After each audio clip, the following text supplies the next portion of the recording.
नारायण करे तब भगवान शंकर ने कृपा करी, ब्रह्मा जी के मस्तक को बट वृक्ष बना दिया। कौन सा पेड़?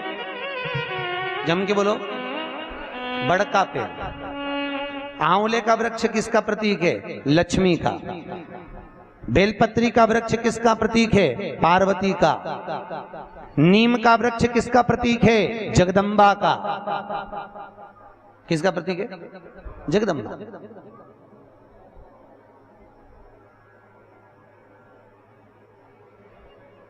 कितना सुंदर कहा है। जिस व्यक्ति को ब्लड प्रेशर की बीमारी रहती हो, ऊपर नीचे ब्लड प्रेशर होता रहता हो, तकलीफ भोग रहे हो, बहुत कष्ट में हो, बार बार पसीना आ जाए शरीर पर, कुछ ना करिए, एक लोटा पानी भरो, 7 पत्ती नीम की डाल लो। काय की डालना? नीम, कड़वी नीम, मीठी नीम नहीं, कड़वी नीम। 7 पत्ती नीम की डाल लो और 7 उसमें बेलपत्र डाल लो। जिस व्यक्ति का ब्लड प्रेशर हाई हो, लो हो, उसके कमरे में उसको प्लेट से ढककर रख दीजिए। सुबह स्नान कर कर वही व्यक्ति जिसका ब्लड प्रेशर ऊंचा नीचा होता है, उसको शिव जी को समर्पित करना। शिव को चढ़ाकर उसी का पानी 7 बार उसी स्थान पर ग्रहण कर लेना। व्यक्ति का ब्लड प्रेशर बराबर हो जाता है। मात्र लगभग अगर सोमवार कर रहे हो तो 11 सोमवार करो, प्रतिदिन नियम से कर रहे हो तो 15 दिन कर लो, उसमें बराबर। फिर कभी जिंदगी में ब्लड प्रेशर की बीमारी चली ही जाती है, कोई दिक्कत नहीं करिए। जैसे घुटने का रोग वाला व्यक्ति, ये जितनी माताएं ऊपर बैठी हैं, इनको घुटने में तकलीफ होगी इसलिए बैठी हैं। शिव महापुराण की कथा कहती है, शिवरात्रि के दिन रात को 12 बजे शंकर जी के मंदिर में चढ़ी हुई बेलपत्र उठाकर शिव मंदिर का शिखर देखकर 12 बजे रात को उस बेलपत्री को चबा चबा कर खा लो, जिंदगी में कभी घुटने का दर्द रहता ही नहीं, कभी जिंदगी में नहीं रह सकता। अगर डॉक्टर बोल दे कि घुटना बदलो तो पहले ये प्रैक्टिकल करके देखना शिव पुराण का। डॉक्टर बोले कि ये दवाई खाओ, वो दवाई खाओ, पहले ये दवाई खाकर देखो शिव पुराण। प्रैक्टिकल जरूर करो। और हम तो कहते प्रैक्टिकल भी अगर काम नहीं चलता। एक महाराज प्रवचन दे रहे थे, प्रवचन में कह रहे थे, भैया शराब नहीं पीना चाहिए, गंदा नाली का पानी है, गटर में पड़ा हुआ पानी है, मत पियो, पी पी के बर्बाद हो जाओगे। उसी में महाराज का पहचान वाला बेटा था, उठ के खड़ा हो गया, ओ महाराज तो इतनी बड़ी बड़ी बात कह रहा, तेरा सग्गा भाई पी के तो गटर में पड़ा है, नाली में पड़ा है, और तू हमें ज्ञान दे रहा है। महाराज जी को क्रोध नहीं आया। महाराज जी ने कहा, भैया देख, मैं भी प्रवचन दे रहा हूं, मेरा भाई भी प्रवचन दे रहा है, बस अंतर इतना है मैं मुंह से समझा रहा हूं, मेरा भाई प्रैक्टिकल करके दिखा रहा है। मन तेरा, तू कैसे समझेगा? या तो मुख से समझ जा या प्रैक्टिकल देख के समझ जा। तो आपसे निवेदन है, प्रैक्टिकल जरूर करो, प्रैक्टिकल करे भी करना है जरूर। ये भान होना चाहिए, कहीं हो सके सियोर वाला महाराज झूठ तो नहीं बोल रहा। इसलिए शिवरात्रि के दिन, मुख्य शिवरात्रि के दिन रात को 12 बजे शंकर पे चढ़ी हुई बेलपत्र जिस शंकर के मंदिर की उठाओगे, उसी शंकर मंदिर का शिखर देखकर चबा चबा कर खाइए। कभी जिंदगी में घुटने का रोग नहीं हो सकता, जिंदगी भर। पर इसका मतलब नहीं है कि तुम्हारे घुटने चालू हो जाए तो तुम शॉपिंग मॉल में ही बैठी रहो। ईमानदारी की बात है, आज के जमाने में संतों ने रिसर्च करा है। क्या रिसर्च करा?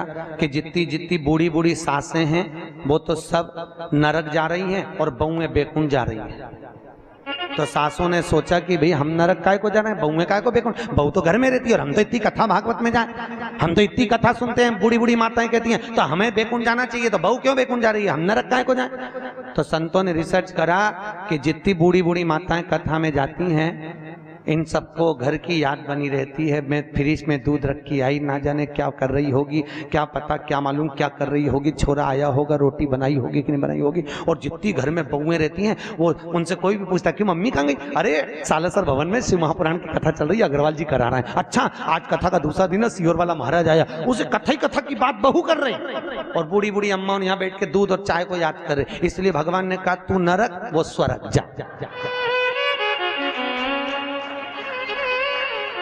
इसलिए निवेदन है आपसे, मन, चित्त, वृत्ति, बुद्धि सब शिव में लगा कर बैठो। हर हर। अरे हाथ तो उठाओ, दीन बंधु दयालु। अगर तुम हाथ नहीं उठाओगे, वो उठा लिया तो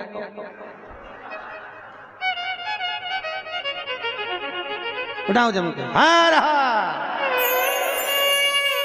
बहुत बढ़िया। अब नहीं उठाएगा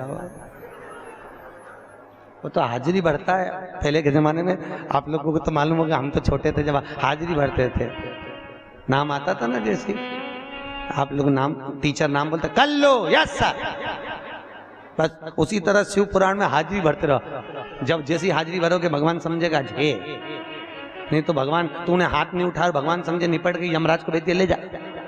तो इसलिए हाजिरी भरते रहो। हे हर हर महादेव। देव का मतलब है देव, हाथ ऊपर जाके ऐसा कर दिया कर, देव, गाड़ी देव, बंगला देव, देव, हर हर महादेव देव। प्रभु करुणा करिए, शिव कर, शिव दयाल, शिव जैसा कोई नहीं। अब ब्रह्मा जी के मुख का क्या बना दिया? बट का वृक्ष। शंकर जी की आराधना का केंद्र हो।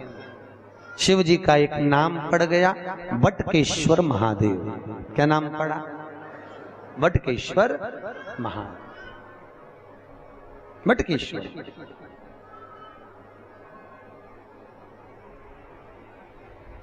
बटकेश्वर महादेव, शास्त्र कहता है जिस व्यक्ति को जीवन में कोई चर्म रोग हो गया हो, चमड़ी का कोई रोग हो गया हो, गाय की गोबरी, गोबरी जानते हो? अलूनी गोबरी। अलूनी गोबरी का मतलब एक कंडा अलग बात है, उसको थाप थाप के बनाते हैं गोबरी को। एक होती है गाय ने पोटा करा, पोटा करा वो सूख गया, ऐसे किसी सूखा सुखाया पोटा लेकर आओ, उसको कंडे को जलाओ, जलाकर उसकी राख तैयार करो। राख को सफेद रुमाल में रखकर सोमवार के दिन बिना किसी से बोले शंकर जी के मंदिर में जाकर उस राख को, उस भस्मी को शिव को समर्पित करो। चढ़ाने के बाद उस भस्मी को वापिस उतार लो। उतार कर जब हम स्नान करें 5 दिन लगातार उस भस्मी को पानी में डालकर स्नान करना चालू कर दो, चर्म का सारा रोग समाप्त हो जाता है। डॉक्टर की जरूरत ही नहीं पड़ती चर्म रोग से। भस्मी यहाँ कई माताएं जो लिंगायत संप्रदाय से हैं वो सिर पे भस्म धारण करती है। बस कई पुरुष लोग भस्म धारण करते। फिर वही बात आ गई, अकाल मृत्यु वो मरे जो काम करे चंडाल का, काल उसका क्या बिगाड़े जो भक्त हो महाकाल का। शिव रोग से मुक्त कर, आरोग्यता देते हैं। मेरे भगवान शंकर आरोग्यता प्रदान कर, रोग से मुक्ति। त्र्यंबकम यजामहे सुगंधिम पुष्टिवर्धनम। भगवान रोग से मुक्त कर। समय आया, आगे जो वर्णन आया भगवान शंकर के नयन अश्रु से रुद्राक्ष का वृक्ष उत्पन्न हुआ। क्या उत्पन्न हुआ? रुद्राक्ष। और रुद्राक्ष का वृक्ष भगवान शिव के नयन अश्रु से प्रकट होता है। एक मुखी से लेकर 14 मुखी तक रुद्राक्ष होगा। गले में पहनते हैं, आप लोग धारण करते होंगे। कई लोग तुलसी की माला पहनते हैं, कई लोग रुद्राक्ष की माला पहनते हैं। ध्यान दीजिए, ये तुलसी और रुद्राक्ष क्यों पहना जाता है? जैसे घर में जो मंदिर बनाया जाता है घर के अंदर, उसमें शिखर नहीं होना चाहिए। जिसके घर के मंदिर में शिखर होता है उसके घर में कभी जिंदगी में शांति नहीं रह सकती। इसलिए घर के मंदिर में शिखर का मूलता नहीं रहती। ये उसी तरह है जैसे गरुण घंटी। गरुण घंटी देखी आपने? वो बजाते हो गरुण जी महाराज की घंटी। ये घंटी का नाद कहाँ कहाँ करना चाहिए? गरुण घंटी का नाद किया जाता है सबसे पहले भगवान के सम्मुख में, ठीक है। दूसरी जगह गरुण घंटी का नाद करना चाहिए फिर अपने रसोई घर में जहां पर परिंदा भरा है उस स्थान पर, पितरों की शांति के। तीसरी जगह जहां पर अपना लक्ष्मी रखते हो, अलमारी तिजोरी, उसके पास में। चौथा घंटी का नाद करना चाहिए दरवाजे के पास में, दरवाजे के अंदर के भाग में। फिर पांचवा, गरुड़ घंटी को घर के बाहर, घर से दरवाजा लांघकर बाहर खड़े होकर घंटी का नाद किया जाता है। कहते हैं जो ये 5 जगह पर घंटी का नाद करता है उसके घर में कभी संपदा की कमी नहीं होती। इतना गरुड़ घंटी के नाद की महत्वता है। और दुनिया के लोग इतने आलसी हैं, बस भगवान की आरती करे तब घंटी बजाए, उसके सिवा धर दे होते। उसको मालूम ही नहीं कि घंटी कितनी जगह बजाना चाहिए, घंटी का नाद क्यों करा जाता। गरुड़ घंटी को जैसे घर में रखा हुआ शंख अगर खाली है तो हमारे घर में रखा हुआ शंख अगर खाली रहेगा तो लक्ष्मी आएगी और जाएगी, लक्ष्मी टिकेगी नहीं। इसलिए घर में जिसके घर में छोटा सा भी शंख हो तो उसमें कटोरी में रखकर या कोई स्थान पर कलश पे रखकर उसमें पानी भरना चाहिए। अगर शंख में पानी नहीं है तो घर में लक्ष्मी नहीं, शंख कभी खाली नहीं।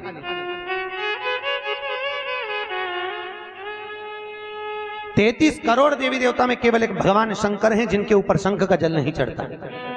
केवल एक शिव, शंकर के ऊपर शंख का जल नहीं चढ़ता, क्योंकि शंकाचूर राक्षस को भगवान शिव ने मारा था और शंकाचूर राक्षस की हड्डी से शंख जाति का निर्माण हुआ था। इसलिए शंख का जल शिव जी पे नहीं चढ़ता। शास्त्र कहता है जो भूल से भी शंख का जल शंकर को समर्पित कर देता है 1000 ब्राह्मण की हत्या के बराबर उसको दोष लग जाता है। इसलिए शंख का जल शंकर को समर्पित नहीं। जिस व्यक्ति को नलियां चौक हो गई हों, डॉक्टर ने बोला बाईपास कराना पड़ेगा, उसको कुछ नहीं करना चाहिए। 7 बेर, बेर जानते हो क्या बोलते हैं यहाँ पर? बेर, बेर बोलते हैं। 7 बेर प्रत्येक शिवरात्रि को शंकर जी के ऊपर समर्पित करना चालू कर दो। 7 बेर, जिंदगी में कभी बाईपास कराने की जरूरत नहीं पड़ेगी। केवल 7 बेर, उसमें से 1 बेर 7 बेर चढ़ाओ, 1 बेर उठा के लाओ और वो व्यक्ति को खिला दो जिसको बाईपास के लिए डॉक्टर ने बोला। फिर दूसरी बार चेक करवाना, वो खुद कह देगा कि बाईपास की जरूरत ही नहीं है, नाड़ियां क्लीन है एकदम। अटैक की बीमारी नहीं होती, हार्ट अटैक नहीं आता उस व्यक्ति को जिसने प्रत्येक हर महीने की शिवरात्रि पर 7 बेर शिव को समर्पित करना चालू कर दिया, उसको कभी अटैक नहीं आ सकती, हार्ट अटैक की बीमारी नहीं। हमारा शिव दयालु, कितना कितना भाई। सती और शिव का जहां विवाह हुआ था ना, क्या बोलते हैं, त्रिजुगी नारायण। कौन कौन गया रात उठाओ? केदारनाथ से 12 किलोमीटर इधर गौरीकुंड से त्रिजुगी नारायण है, जहां शिव और सती का विवाह हुआ था। जहां पर माता सती शंकर के साथ में जब विवाह करी थी तो 7 जगह पर रुकी थी। सती मैया के रुकने पर वहां कुंड बन गए थे 7। आज भी शंकर और सती के विवाह की अग्नि वहां पर जल रही है, आज भी विवाह किया।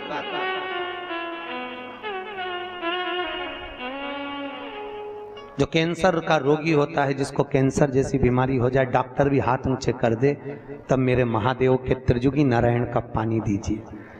जहां शिव और सती का विवाह हुआ था 7 कुंड बने थे, उस 7 कुंड का पानी एक बोतल में भर के लियाओ और लगभग 21 दिन तक उसको 1-1 चम्मच पानी देना चालू कर दो। कैंसर की बीमारी में आराम लग जाता है, एकदम वो स्वस्थ हो जाता है। फिर चेक करवाओ जाके, तुम्हें जिसको कराना हो। पर एक एक शिव के उपासना में एक एक फल की प्राप्ति है। फिर वही वाली बात आ गई, चोटे को कुबेर बना दिया दादा, चोर को कुबेर। तो फिर सोचो, तुम तो शिव महापुराण की कथा सुन रहे हो, ये दादा है बाबा है। कहते हैं दादा की गोद में जब पोता बैठता है ना, खाली नहीं उठता, उसको दादा 5 रुपए 10 रुपए या टॉफी देकर ही भेजता है। उसी तरह जो शिव महापुराण की कथा में आकर बैठता है, मेरा भोलेनाथ उसे खाली नहीं भेजता, कुछ ना कुछ देकर ही भेजता, कभी खाली नहीं भेजेगा। आपसे निवेदन है, जिंदगी में कभी शिव महापुराण की कथा श्रवण करने का मौका मिल जाए, कभी शिव कथा को सुनने का मौका मिल जाए, जैसे आज बैसाख के महीने में यह अग्रवाल परिवार करा रहा है, भगवान भोलेनाथ से कहना, बाबा हम आपकी कथा सुन रहे हैं, हमको ऐसी लक्ष्मी देना कि एक बार हम भी शिव महापुराण की कथा करवाएं, ऐसी करुणा करना। बाबा से विनती करके जाया करो, देगा, जरूर देगा। और साल भर 2 साल में ऐसा पूर देगा कि वो खुद करुणा करेगा कि तू करा, पर तुम भूलना मत ही फिर शंकर जी को, नहीं तो कहते हमको तो मिल गया अब जान दो। नहीं तो वो भूल गया था ना, कौन भूला था? कल कथा में बताया था, कुबेर जी शंकर जी को ही भूल गए। होता है, देने वाले को लोग भूल जाते हैं। अब ये तो व्यापार करते हैं तो इनको मालूम है, जब व्यक्ति को जरूरत पड़ती भैया भैया करके गौ माता समझ के ले लेते हैं, और जब लेने जाओ तो शेर जैसे धाड़ते हैं। अरे कोई खा के भग रहे हैं, दे देंगे, फिर ऐसा बोलते हैं जब जरूरत थी भैया दे दो, अभी काम निकाल लो, निकाल बोल बात सहजता नहीं। बहुत बाबा एक मुखी से लेकर 14 मुखी तक रुद्राक्ष होते हैं। एक मुखी रुद्राक्ष लक्ष्मी के लिए वर्णित किया गया है। सबसे श्रेष्ठ रुद्राक्ष 7 मुखी होता है। कौन से नंबर का? 7 मुखी रुद्राक्ष। अगर व्यक्ति एक ठेला चलाने वाला, हाथ गाड़ी चलाने वाला 7 मुखी रुद्राक्ष को सिद्ध कर कर अगर पहन ले, जिंदगी में कभी संपदा की कमी नहीं आ सकती। कभी जिंदगी में 7 मुखी रुद्राक्ष पहनने वाले को कष्ट नहीं। 3 मुखी रुद्राक्ष बच्चों की विद्या के लिए होता है।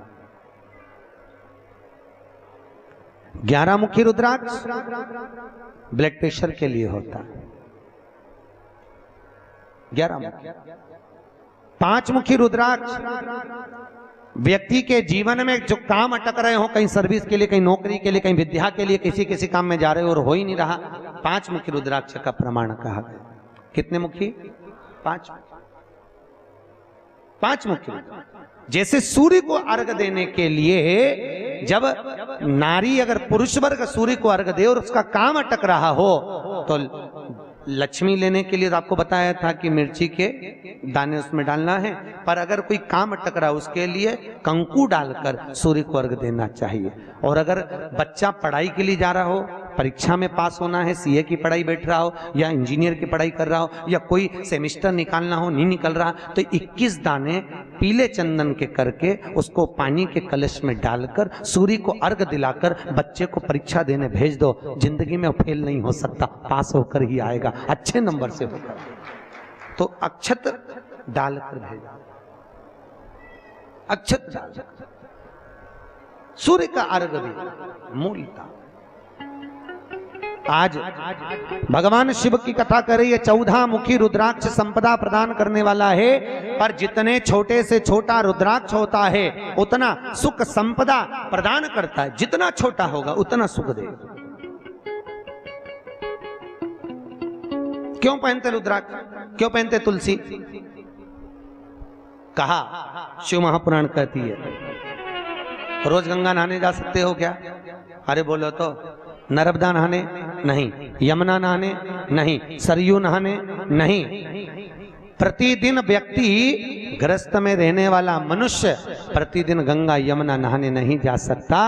तो बाबा भोलेनाथ की कथा वेद व्यास जी ने कहा, जो वैष्णव जीव गले में तुलसी पहनेगा और जो शिव का भगत गले में रुद्राक्ष पहनेगा, जब स्नान करेगा उस रुद्राक्ष का पानी, तुलसी का पानी उसके शरीर से लगता हुआ जाएगा, तो गंगा यमुना सरयू सरस्वती सबके स्नान का फल उसको तुरंत मिल जाएगा, तुरंत प्राप्त।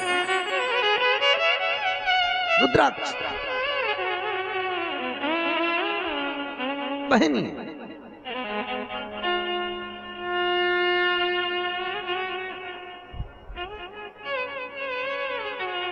और रुद्राक्ष पहनो तो टेस्टेड, बिल्कुल ओरिजिनल पहनना। धारण करिए, आजकल बहुत रुद्राक्ष मिलते हैं पर ओरिजिनल नहीं मिल पाते, टेस्टेड होना चाहिए। रुद्राक्ष की मूलता है, उसको पहन धारण करिए। शिव का स्मरण कर कर, सबका मंत्र अलग अलग वर्णित किया गया है शास्त्रों में। फिर आगे जो प्रमाण कहा गया, बाबा भोलेनाथ ने सुंदर आनंदमय सुख धारण कर कर कहा। भगवान शिव की आकाशवाणी होकर ब्रह्मदेव से कहा, ब्रह्मा 4 उंगल का शिवलिंग और मूर्ति घर में पूज्य होगी। मंदिर के अंदर अपने घर में ज्यादा बड़ी मूर्ति नहीं रखना चाहिए। मूर्ति अपने भूमि से 4 अंगुष्ठ के बराबर की होना चाहिए। इससे बड़ी मूर्ति घर में श्रेष्ठ होती है। और घर में जो भी मूर्त रखो, शिवलिंग रखो, गणेश जी रखो, लक्ष्मी रखो, ठाकुर जी रखो, नारायण लक्ष्मी रखो, पर वो पोले नहीं होना चाहिए, अंदर से ठोस होना चाहिए। जो मूर्ति अंदर से पोली होती है वो घर को पोला कर देती है। आपको मालूम है पहले के जमाने में लड़की देखने जाते थे लड़के वाले, तो क्या देखते थे? लड़की का मुख देख कर आते थे। क्या देखते थे? उसका पाँव। अरे जम के तो बोलो, क्या देखते थे? उसका पैर देखते थे, पाँव देखते थे। क्या करते थे? लड़की से कहते जा बेटा पाँव को गीला करके आ। लड़की पाँव को गीला करके आती थी, उसको चला कर देखते थे। जिसका पाँव गीला करने के बाद पत्थर पर जम जाए, समझ लो घर को जमा ले। पाँव पोला निकल गया, समझ लो घर को। पहले मुख नहीं देखते थे, पहले पाँव। अब आज के जमाने में तो मुख देखकर विवाह किया जाता है। लड़की घनी सुंदर है। हमारे पास ही लोग आते हैं, महाराज अग्रवाल जी, बहुत लोग आते हैं, कहे गुरुजी हम लड़के की लड़की देख के आए, देखो गुरुजी कैसी है, बहुत जोरदार लड़की। हम 8 लोग गए गुरुजी, बिल्कुल नहीं बोली, इतनी जोरदार लड़की। हम 4-5 घंटा बैठे, बिल्कुल नहीं बोली। आप बताओ कैसी है? हमने कहा कैसी है वो तो तुम देखिए, पर वो काय को बोलेगी, अभी काय को बोलेगी, जब वो बोलेगी तो तू भी डोलेगी। बोलेगी क्या बोलेगा?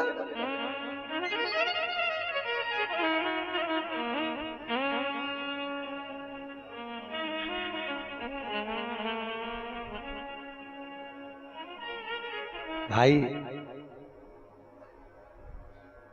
हम तो कहते हैं जितना समय मिले,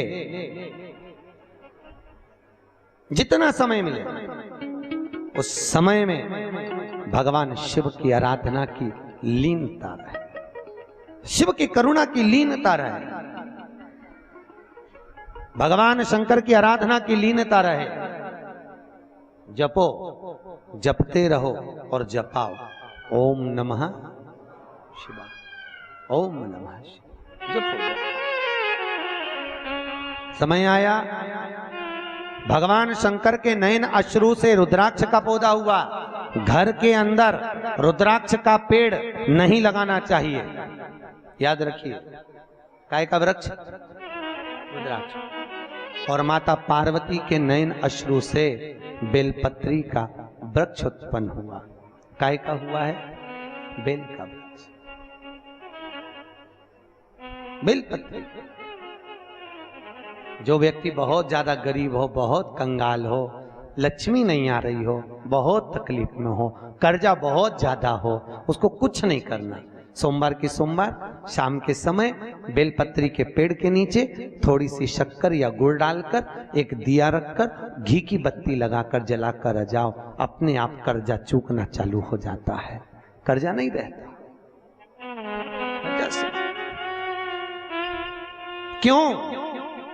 माता लक्ष्मी को भगवान शिव ने कहा था, लक्ष्मी तेरा विवाह मैं भगवान नारायण के साथ कर रहा हूं, तो नारायण के चरणों में तो रहेगी। पर एक बात याद रख, माता पार्वती के नयन अश्रु से प्रकट हुए बेलपत्र के नीचे शाम के समय पर तेरा निवास होगा। तो प्रतिदिन शाम के समय पर बेलपत्र के पेड़ के नीचे बैठकर नारायण की आराधना करेगी।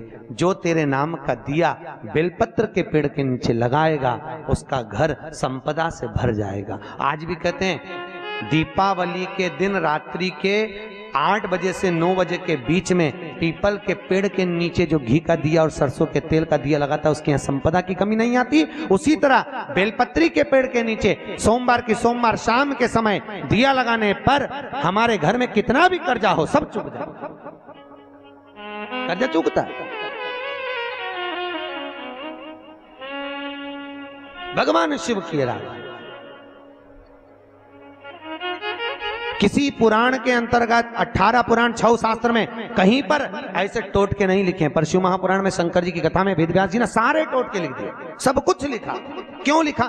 बाबा भोलेनाथ जी की कथा में वेदव्यास जी ने कहा शंकर भगवान मृत्यु लोक का देवता है और पृथ्वी का देव घर की जो माँ होती है, घर का जो पिता होता है, वो अपने बच्चों को दुखी नहीं देख सकता। देखता है क्या?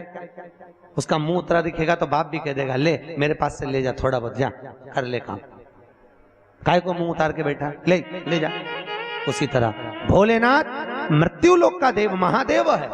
भगवान शिव की कथा में वेदव्यास जी ने कहा कि शंकर की कथा में ये सारे उपाय इसलिए लिखे कि मनुष्य को दुख ना हो, कष्ट ना हो, तकलीफ ना हो। इसीलिए वो कहे ना कि भोले प्रेम की बजा दो बंसी रे, कहीं बेर ना रहे, नफरत ना रहे। भोले प्रेम की बजा दो बंसी रे, कहीं बेर ना रहे, नफरत ना रहे। ओ भोले प्रेम की बजा दो बंसी रे, कहीं बेर ना रहे, नफरत ना रहे।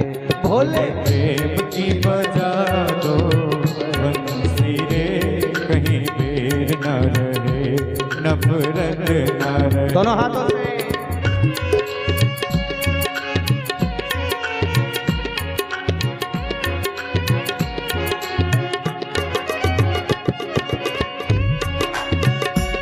ओहो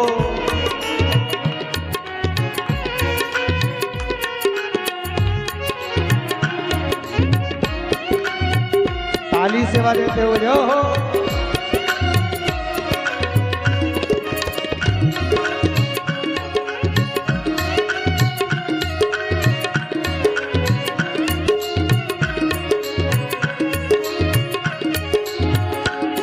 ऐसा ये जग में गीत सजे,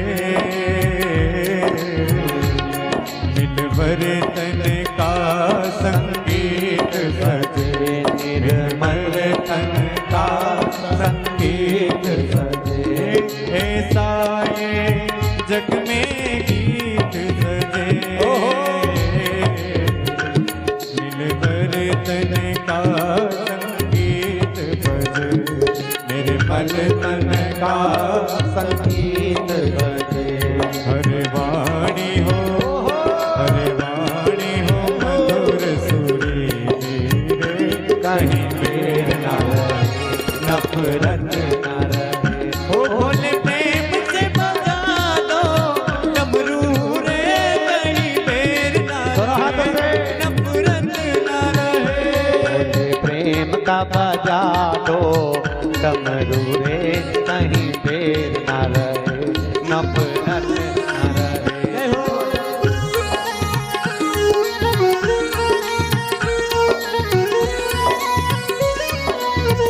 ओहो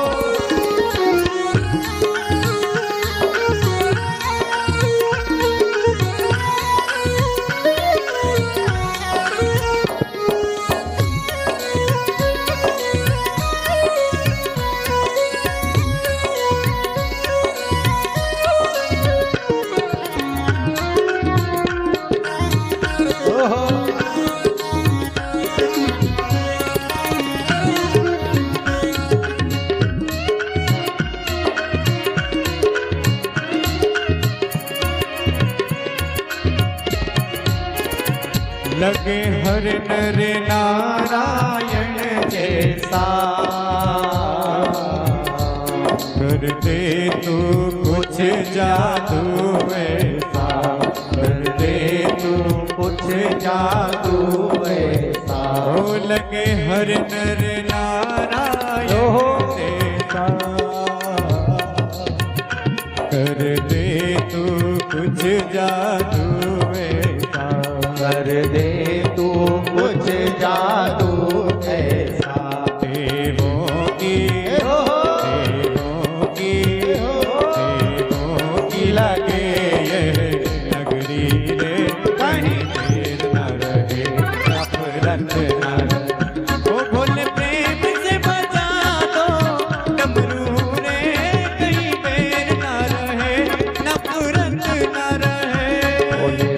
प्रेम का बजा दो डमरू रे, कहीं देर न रहे, नफरत न रहे। जय हो।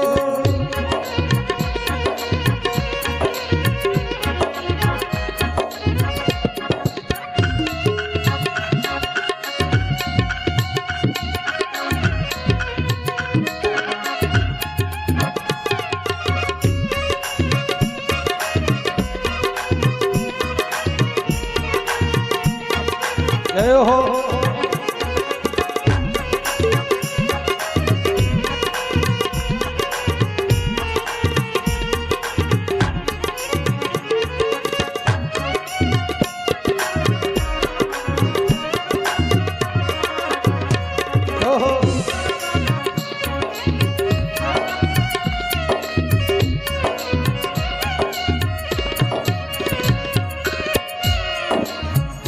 प्रभु सारे जग से पाप मिटे, हर पीड़ा हर संताप मिटे, हर पीड़ा हर संताप मिटे। प्रभु सारे जगत से पाप मिटे, हे भोले। हर पीड़ा हर संताप मिटे, हर पीड़ा हर संताप मिटे। सुख पाए सुख पाए सुख पाए तीरथ की नगरी रे, कहीं देर न रहे, नफरत न रहे। सुख पाए तीरथ की नगरी रे, कहीं देर न रहे, नफरत न रहे। ओ भोले प्रेम से बजा दो डमरू रे, कहीं देर न रहे, नफरत न रहे। भोले प्रेम का बजा दो डमरू रे, कहीं देर न रहे, नफरत न रहे। भोले प्रेम का बजा दो डमरू रे, कहीं देर न रहे, नफरत न रहे।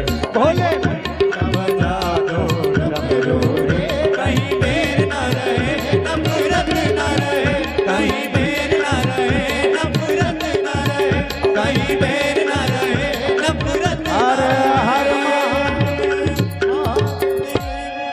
भगवान शिव ओघड़ी की कथा कहती है, भगवान प्रेम वात्सल्यता आनंद सुख शांति सब प्रदान करने वाला मृत्यु लोक में अगर कोई है तो वो देवों का देव महादेव केवल एक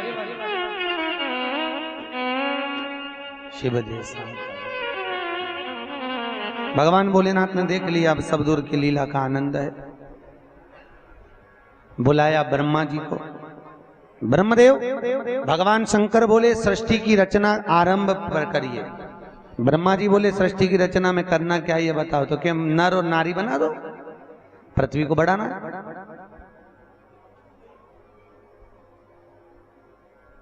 ब्रह्मा जी ने पूछा नर नारी कैसे।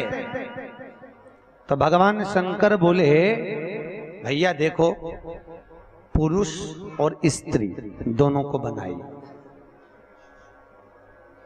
अब पुरुष स्त्री कैसे। ब्रह्मा जी ने भैया सृष्टि की रचना प्रारंभ करी। अब रचना करे तो बाबा भोलेनाथ जी ने कहा भैया एक काम करो, ब्रह्मा जी मैं आपको अपने एक स्वरूप का दर्शन दिखाता हूं, उस स्वरूप के दर्शन के अनुकूल तुम सृष्टि की रचना करो। सृष्टि की रचना। और भगवान ब्रह्मदेव ने उसी समय पर भगवान शिव जी ने ब्रह्मा जी के सम्मुख में अपना सुंदर आनंदमय स्वरूप अर्धनारीश्वर धारण किया। बोल अर्धनारीश्वर भगवान की। अर्धनारीश्वर स्वरूप भगवान शिव धारण करते पधार रहे हैं। जोरदार तालियां बजाकर भगवान अर्धनारीश्वर का स्वागत करिए। अर्धनारीश्वर के रूप में भगवान ने तुरंत ब्रह्मा जी के सम्मुख में पहुंचकर ब्रह्मदेव को दर्शन दिया है। जोरदार ताली बजाएं अर्धनारीश्वर भगवान के लिए। भगवान शिव अर्धनारीश्वर स्वरूप धारण कर कर भगवान भोलेनाथ ब्रह्मा जी के सम्मुख में प्रकट हो गए। ब्रह्मा जी के सम्मुख में आए और ब्रह्मा के सम्मुख में प्रकट होकर भगवान पधार रहे हैं। जोरदार ताली बजाएं अर्धनारीश्वर भगवान के लिए। ओम नमः शिवाय, ओम नमः शिवाय, ओम नमः शिवाय, ओम नमः शिवाय, ओम नमः शिवाय, ओम नमः शिवाय, ओम नमः शिवाय, ओम नमः शिवाय, ओम नमः शिवाय, ओम नमः शिवाय, ओम नमः शिवाय, ओम नमः शिवाय। अर्धनारीश्वर स्वरूप का दर्शन भगवान शंकर ने जैसी ब्रह्मदेव को दिया, ब्रह्मा जी ने साष्टांग दंडवत किया। हर हर महादेव। भगवान अर्धनारीश्वर का दर्शन कर कर भगवान शंकर ने के स्वरूप का दर्शन कर कर ब्रह्मा जी ने कहा, प्रभु आपके स्वरूप को दर्शन कर कर जीवन धन्य हो गया। भगवान शिव बोले, है ब्रह्मदेव मेरे इस स्वरूप का दर्शन करिए। और इस स्वरूप का दर्शन कर कर ब्रह्मदेव आप सृष्टि की रचना को प्रारंभ करिए। मेरे जैसा स्वरूप कुछ पुरुष कुछ नारियों को प्रकट करिए। उन पुरुष और नारियों के प्रागट्य से इस सृष्टि का वर्णन आगे बढ़ेगा। और ब्रह्मा जी ने उसी समय पर सृष्टि का वर्णन करना प्रारंभ करा। अपनी दो जंघाओं को ठोका, एक जंघा से मनु, दूसरी जंघा से शत्रुपा प्रकट हो गए और सृष्टि की रचना प्रारंभ हो गई। हर हर महादेव। भगवान अर्धनारीश्वर का दर्शन यहाँ हो रहा है। जोरदार ताली बजाएं भगवान शिव के लिए। हमारे अग्रवाल परिवार जजमान यहाँ पधारेंगे, बनवारी लाल जी और सपरिवार अर्धनारीश्वर भगवान का पूजन करेंगे। और पूजन करने के बाद आप सब भी अर्धनारीश्वर भगवान का दर्शन करेंगे, आनंद लेंगे। और इसके बाद में कल जो कथा होगी ध्यान से सुने। अभी रात को तो 9 बजे तो आपको मालूम है कल बहुत सुंदर लीला हुई कि नहीं हुई? जोरदार बताओ। आनंद आया ना खूब? तो दिल्ली से जो वृंदावन से कलाकार आए हैं बहुत सुंदर लीला करे। आज भी अग्नि नृत्य होगा। अग्नि नृत्य सिर पर अग्नि रखकर गणेश जी का आवाहन और शिव जी का सुंदर लीलाओं का दर्शन आज करेंगे अपन 9 बजे से 10:30-11 बजे तक। तो सभी लोग आनंद लेंगे। अभी अर्धनारीश्वर भगवान का पूजन हमारे जजमान कर रहे हैं। उसके बाद में सुंदर आनंद में कल कथा में शंकर पार्वती का मंगल विवाह होगा। सती खंड को आगे बढ़ाते हुए सुंदर प्रसंग को आगे लेंगे, सुंदर शिव विवाह की ओर आगे जाएंगे। तो कल आप सब अपनी अड़ोसन पड़ोसन पीछे वाली धड़ोसन के साथ अधिक से अधिक संख्या में पधारें। पुरुषों से निवेदन है वो पड़ोसन के साथ ना आए, आप भी अपने पड़ोसियों के साथ आएं और शिव महापुराण की पावन कथा का आनंद लें। कल आज वो शुगर वाला रह गया है, शुगर वाला रह गया, उसको कल कथा में लेंगे। तो कल शुगर वाला वर्णन करेंगे और हम देवस्थान मंदिर का वर्णन करेंगे। तो आज की कथा को यहाँ विराम के लिए सभी लोग भोजन करके जाएंगे। भोजन प्रसादी के बगैर कोई ना जाए।